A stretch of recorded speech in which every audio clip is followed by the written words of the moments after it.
Hello and welcome back to Daily Puzzle. Today we have this position which we have to solve, and it is black to move. Before we go to the candidate moves, let's define the position and evaluate it. White's king is exposed. There is no pawn on h-file, so pawn cannot cover the king. And also black's bishop controls long diagonal and, very important, g1 square. So we just need to give a check to white's king. Our candidate moves are to give a check on h4 with a rook or with a queen. And our third candidate move is queen to e8 with idea to give a check on h5. Let's start with this. After queen e8, now white will ignore black's plan and will capture the bishop on d7. After check, white will cover the king with knight h2. At this point, black cannot give more check.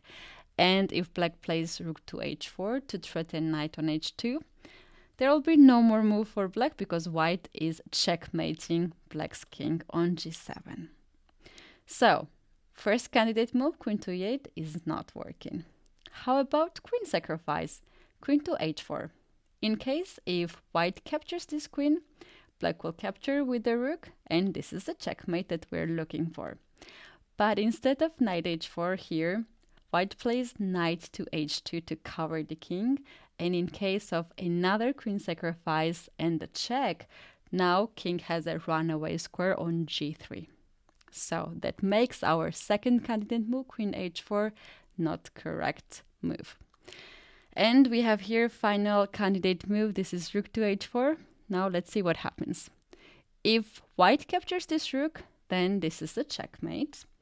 But white can play knight to h2 to cover the king. And now we sacrifice a rook and we give a final check with a queen, and this is a checkmate because also g3 square is controlled by the queen and there's no runaway square for white's king. So this is our solution of today's puzzle, started with rook h4.